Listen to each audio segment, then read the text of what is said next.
En esta mañanita, en un ratito, quiero que compartamos sobre pobres ricos. Claro, uno lee estas dos palabritas y decís pobres ricos, seguramente van a hablar del joven rico, que era alguien que estaba muy rico en su economía, pero daba lástima espiritualmente. Pero no vamos a hablar de ese lado como diciendo con signo de admiración, pobres los ricos. Si bien lo dice Santiago por ahí. Pero quiero que en esta mañana hablemos de una de las virtudes principales para descubrir el reino de Dios. Esta canción que habla de que nos olvidamos de algunas cosas, nos olvidamos de apoyar la guitarra, está bien, no hay problema. ¿Está bien? Tiene mucho que ver con que nos olvidamos que cómo descubrimos a Jesús no fue porque estábamos en nuestro mejor momento espiritual. Cuando Jesús llama a sus primeros discípulos y hasta el día de hoy cuando el Señor llama a una persona como vos o como yo, por lo general no nos llama en nuestro mejor momento. El llamado del Señor a veces es tan ilógico porque Dios llama a los que nadie llamaría. Cuando Dios se presenta en nuestra vida, a veces es muy inoportuno, porque más de uno quisiera arreglar un montón de cosas antes de que Jesús pase por casa. Sin embargo, Él viene en el momento que no lo esperamos. Pero cuando el Señor te llama con su llamamiento santo, poderoso, es el llamamiento insuperable. No hay nada más hermoso que el Señor del universo te dirija la palabra. Pero la forma en que se nos abrieron las puertas del reino de los cielos fueron no cuando vinimos con soberbia, orgullo, mostrándole al Señor todas las cosas que hicimos bien y algunitas que hicimos mal, sino como dijo el Señor Jesús en el Sermón del Monte, las puertas del reino se abrieron cuando reconocimos que éramos pobres en espíritu. Yo quiero que leamos esta partecita del libro de Proverbios. Proverbios 13 tiene algo que decirnos acerca del tema. Después le voy a pedir a Mati que me tire un centro por ahí abajo. Si puede, si no, no hay problema. Proverbios 13 dice esto. No importa de qué color político seas, no importa de qué lado de la grieta estés, espero que en ninguno. Porque como hijos de Dios fuimos llamados a reconciliar, no a pelearnos. Son bienaventurados los pacificadores, no los peleadores. Los que terminan ganando no son los que son violentos, sino los que son mansos. Pero fíjate lo que dice esta frase de Proverbios. Dice así, a ver cómo lo dice en esa versión. No, esa no era la de Proverbios. ¿Sí? Si no, no iba a coincidir nunca. Proverbios 13:7 dice así. Hay quien pretende ser rico y no tiene nada. Hay quien parece ser pobre y todo lo tiene. ¿Lo querés leer conmigo? Ayúdame, dale. Hay quien pretende ser rico. Hay quien lo tiene. Después vamos a leer el último versículo en un ratito. Esta es una verdad espiritual maravillosa. De acá a un tiempito no va a valer cuánto tengas guardado en el banco, abajo del colchón o en un depósito. De acá a un tiempito lo que va a valer es lo que no se ve.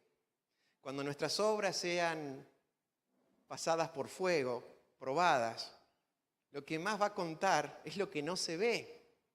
Es esa parte espiritual que nos hace ser ricos cuando reconocemos nuestra pobreza espiritual. Quiero que hagamos un top 5 cositas acerca de esta pobreza espiritual que nos ayuda a agarrar y disfrutar y potenciar toda la riqueza con la cual Cristo nos ha enriquecido.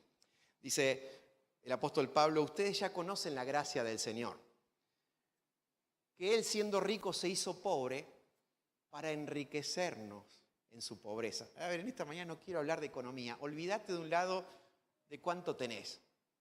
Vamos a hablar del corazón. ¿Sabés que en la Biblia Dios hace más énfasis en nuestro carácter que en lo que tenemos? Dios le presta más atención a quiénes somos en lo íntimo que a lo que hacemos en público. Es así. Así que en este top 5, en el puesto número 1 aparece nuestra condición.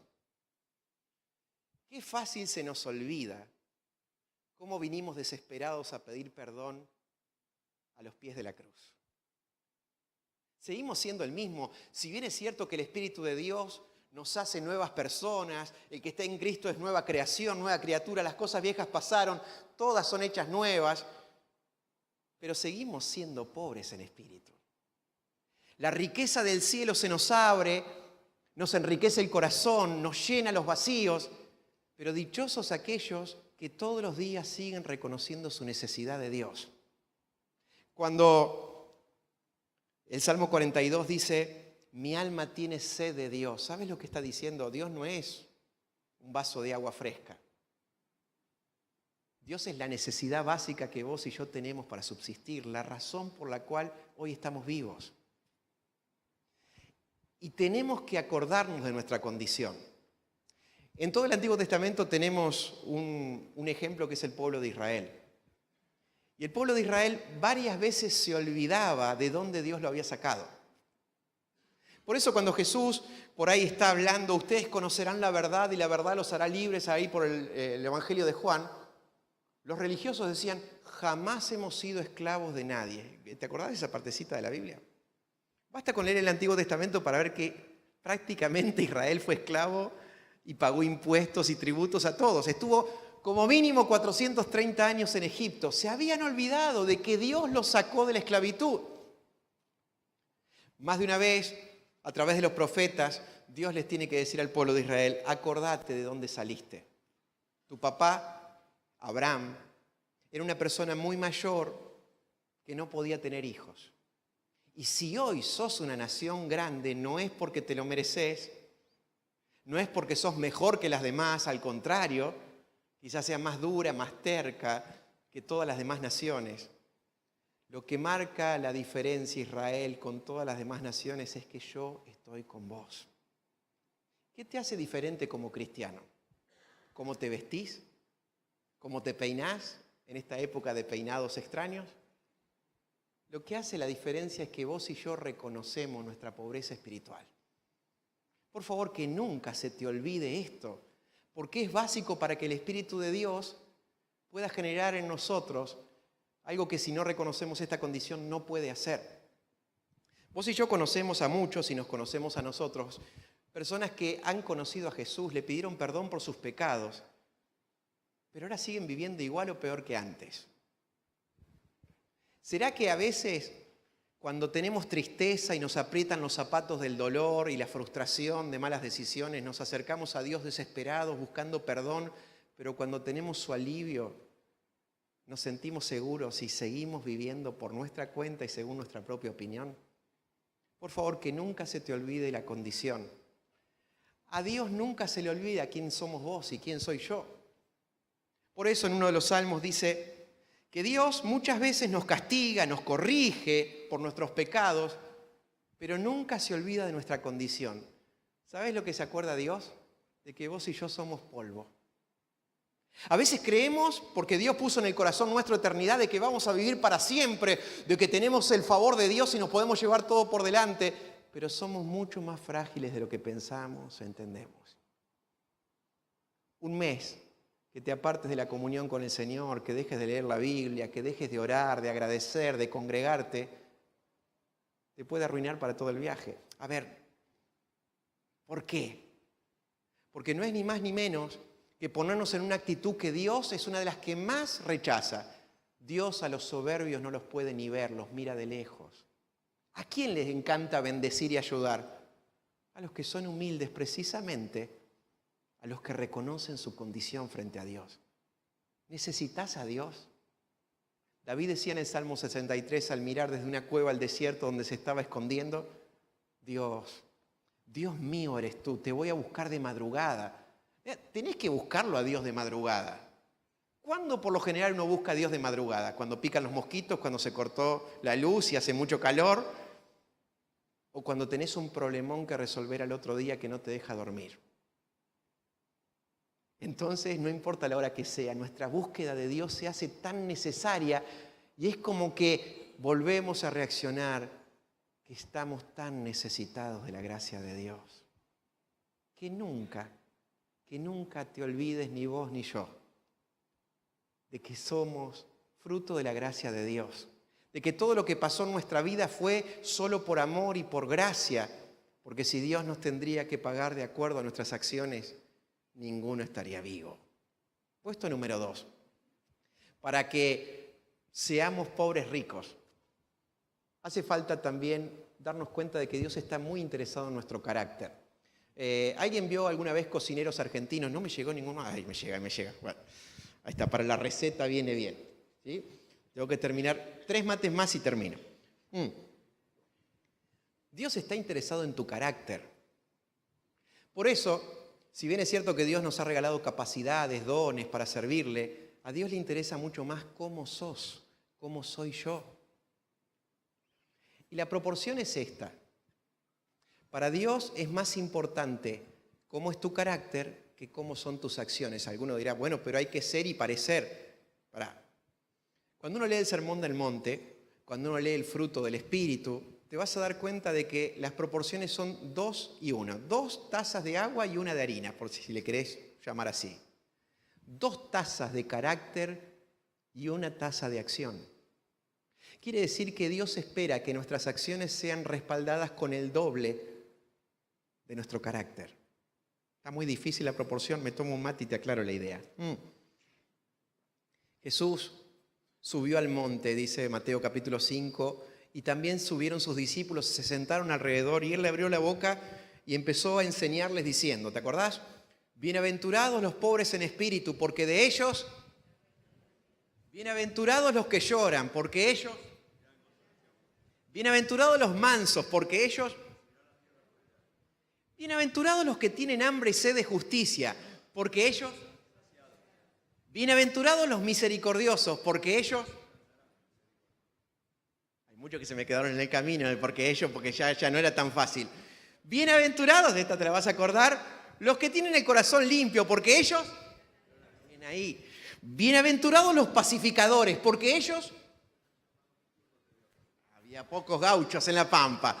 Bienaventurados los que padecen persecución por causa de la justicia, porque de ellos es el reino. Y termina ampliando la última idea, diciendo que vos y yo somos dichosos, bienaventurados, bendecidos por Dios, cuando nos toca sufrir persecución, insultos, o digan cosas mentirosas de nosotros por causa de Jesús.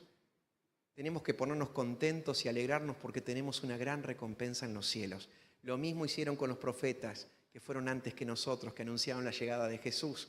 Bueno, cuando vos lees las bienaventuranzas, te vas a dar cuenta de que algunas bienaventuranzas Dios premia siempre la actitud y la sinceridad. En ninguna bienaventuranza aparece la hipocresía, la falsedad y sacarme la foto para que los demás vean lo que no soy.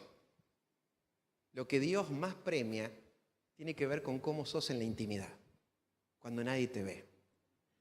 Cuando uno ve el fruto del Espíritu, ahora sí vas a estar más filoso, porque el fruto del Espíritu es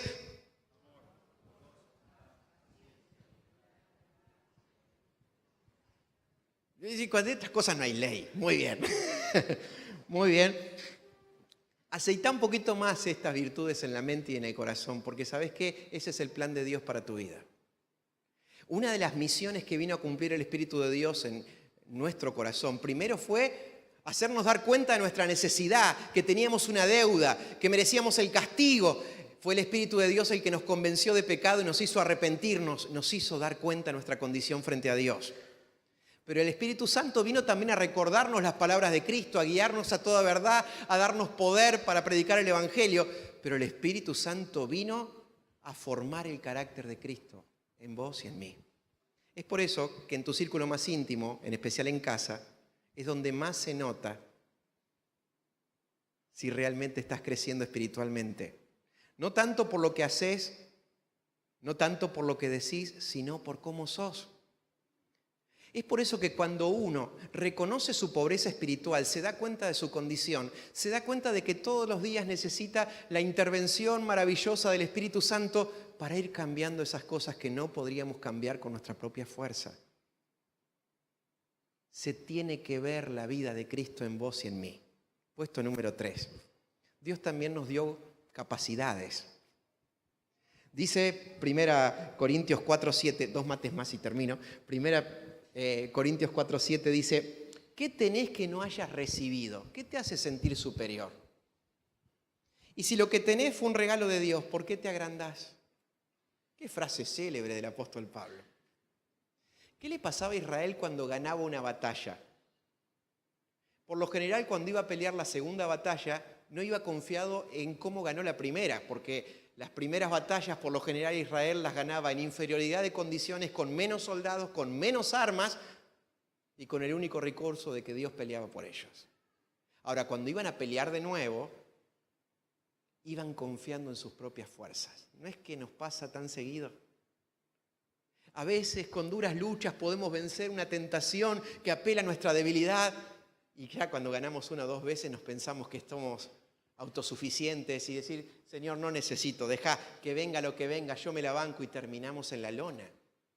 Porque reconocer nuestra condición habilita al Espíritu de Dios a que vaya cambiando nuestro carácter, pero también habilita al Espíritu de Dios a que potencie las capacidades que Dios nos dio.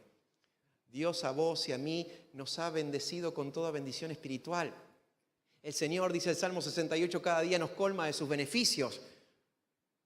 Pero hasta que no mantenemos esa actitud correcta frente a Él, nuestra profunda necesidad de Dios, las capacidades que tenemos se atrofian y las terminamos usando para beneficio propio. Una cosa más que nos ayuda a seguir dependiendo en nuestra pobreza espiritual de Dios, y es la confianza. ¿Sabés lo que vence al mundo? Lo que vence al mundo, dice el apóstol Juan, es nuestra fe, nuestra confianza en Dios. ¿Cómo es que nosotros descubrimos a Dios si no lo vimos? ¿Cómo es que recibimos el perdón de nuestros pecados si no lo pudimos tocar con la mano? Fue por la fe. Esa fe que nos acerca a Dios, porque sin fe es imposible agradar a Dios. Pero fue esa fe que Dios utilizó, esa cuota, aunque sea tan chiquita como el granito de mostaza, para Dios perdonar nuestros pecados, recibirnos y adoptarnos como hijos, cambiar nuestra eternidad y poner un tesoro en estos vasos de barro. ¿Sabes?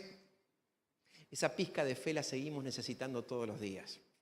No sé si te pasa a vos lo mismo que a mí, pero a veces cuando tengo que hacer una oración desesperada, es como que saco la fe de donde no la tengo. O la busco en los archivos de antecedentes pasados, de cosas que Dios hizo, trato de aferrarme a promesas que otra vez en el pasado me hicieron bien, pero hay ciertas cosas que creemos resolverlas solos y ya oramos no con tanta fe en Dios, sino un poco de fe en Él y, como decía el famoso dicho, a Dios rogando y mil fuera de ellos. Muy bien, no. Es como que ponemos un poco de confianza en Dios y un poco de confianza en nosotros. Todas las cosas que están confiadas en las manos de Dios son las cosas más seguras que tenemos y nadie nos puede arrebatar. Todas las cosas que nosotros creemos que podemos guardar y atesorar, y esto no lo toca a nadie, están en el lugar más inseguro que puede haber, en tus manos y en las mías. A ver, no te estoy tirando abajo para que tu autoestima se vuelva añicos. Te estoy diciendo de que cuando somos más débiles es cuando somos más fuertes. Por último, Dios ha puesto algo maravilloso acá dentro nuestro. Algo que se desarrolla solamente cuando reconocemos que necesitamos de Dios. ¿Sabes lo que es la compasión? Termino con esto, el último mate, y pasan mis amigos ya a tocar una canción. Así termino en serio. El Señor Jesús está hablando del Sermón del Monte y había dos clases de personas en su auditorio. Primero estaban los discípulos, pero después había mucha gente escuchando. Como el día de hoy, había gente que había hecho todo mal y que creía no merecer que Dios se acercara, los perdonara y los bendijera, los ayudara.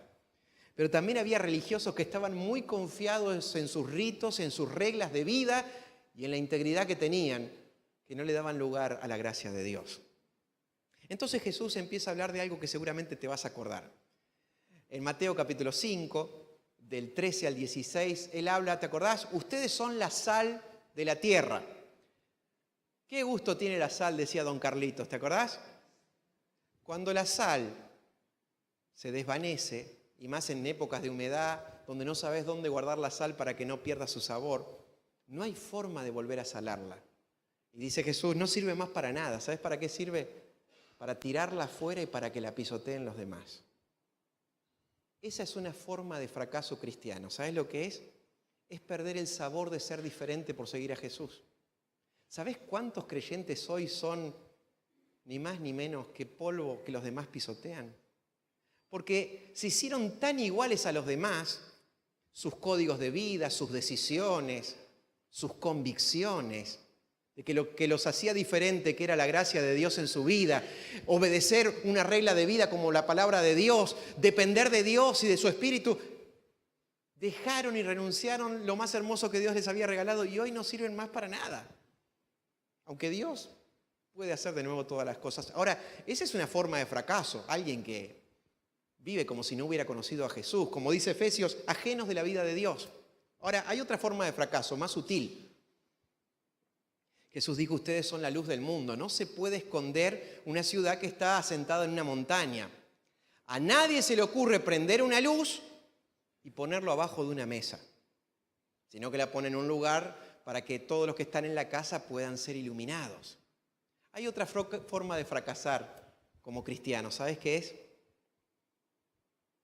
Es ser luces escondidas. Es ser tan buenos, pero tan buenos cristianos que no le hacemos bien a nadie. Todo es pecado, todo está mal. Por las dudas no arriesgamos. Jugamos a empatar. No vaya a ser que el mundo nos contagie. Entonces jugamos a la defensiva. Vivimos dentro de una burbuja que no tiene nada que ver con lo que Jesús nos vino a plantear. Somos luminares de este mundo. Somos reflectores que necesitan reflejar la gloria de Dios. Y por eso Jesús habla de la compasión y dice, la forma de ser sal y de ser luz es esto. Así tiene que alumbrar nuestra luz delante de los hombres. ¿Cómo? Tienen que ver nuestras buenas acciones, nuestros actos de amor para querer glorificar al Padre que está en los cielos. ¿Sabés? Dios espera que si vos lo amás con todo el corazón, también tengas compasión por los demás. La compasión es lo que abre la catarata del cielo de la gracia de Dios en tu vida para que a través tuyo seas de bendición a otro. Hay un misterio y termino con esto. Dice el Proverbio 11. Hay gente que cada vez reparte más y Dios le añade más. Ese dice el 11:24. Hay gente que guarda más de lo que es justo y cada vez tiene menos. Es una ilógica forma de medir las cosas. Pero el Señor explica por qué. Porque el alma generosa será prosperada y el que sacia a los demás también va a ser saciado. Dichosos aquellos cristianos que han entendido este principio. 6:36 de San Lucas. Dios espera que seamos misericordiosos y compasivos como nuestro Padre que está en los cielos es compasivo. Y para tener compasión uno tiene que tener el corazón tierno para compadecerse, para conmoverse, para acercarse a la necesidad y querer compartir lo que tenemos, no lo que no tenemos. Todo esto arranca cuando reconocemos nuestra pobreza espiritual. Termino con este versículo y ahora sí pasan mis amigos, en serio termino. ¿Sabes? Esto es lo que dice Pablo cuando le escribe a los Corintios. ¿Te acordás? Arrancamos con el proverbio que decía, hay gente que pretende ser rica y no tiene nada. Y hay gente que parece que fuera pobre, pero sin embargo tiene muchas riquezas. Mirá lo que dice Pablo. Está hablando de él y de todos los que siguen a Jesús. Dice, parecemos estar tristes, pero siempre estamos con gozo. Parecemos estar pobres, sin embargo, enriquecemos a muchos. Parece que no tenemos nada, sin embargo, lo tenemos todo. ¿Cómo estás en esta mañana en la presencia del Señor? Dichosos aquellos que vinieron con el mismo corazón como aquella primera vez en que conocieron a Jesús. Ya no con la desesperación del perdón, sino con la compasión de la gracia. Yo quiero que cierres tus ojos y revises tu interior. ¿De dónde te sacó el Señor? Nunca te olvides. Porque cuando uno olvida, cree que todo lo que tiene lo recibió porque se lo merecía. Y nuestra forma de trato con Dios ya cambia. Nunca te olvides de que cuando reconoces tu pobreza espiritual, le das libertad al Espíritu de Dios para que forme el carácter de Cristo. Nunca te olvides que las capacidades y oportunidades y recursos que Dios te dio se administran mejor cuando uno reconoce que es un administrador, que todo lo que tiene se lo dio Dios. Nunca te olvides de que lo que te hace estar más seguro en esta vida es tu confianza en Dios. Porque lo que vence al mundo es nuestra fe. Nunca te olvides de que tu mejor forma de andar en luz y demostrar a los demás la vida de Cristo es teniendo la compasión de Cristo, esa misma que Él tuvo por vos al rescatarte. Cómo me gustaría de que vos y yo seamos conocidos, no por lo que tenemos o no tenemos, sino porque enriquecemos a muchos. Porque sabés que vos y yo, aunque nos falten un montón de cosas, lo tenemos todo. Cristo es suficiente. Señor, en esta mañanita te agradecemos, te agradecemos. Reconocemos ante tu presencia que somos pobres ricos, que nuestra riqueza reside precisamente en darnos cuenta cuánto te necesitamos. Todos nuestros argumentos, nuestro orgullo, las cosas que salieron bien y aún las que salieron mal, las dejamos a un costado, nos olvidamos de lo que queda atrás y nos extendemos a eso glorioso que nos espera por delante. Te amamos, Señor. Queremos tener la actitud correcta en tu presencia. Queremos que la vida abundante brote de corazones necesitados. Así está nuestro corazón. Nuestra alma tiene sed de ti. Nuestra carne te anhela como si estuviéramos en un desierto. Queremos ser saciados de ti, Señor. Te amamos en el nombre poderoso del Señor Jesús.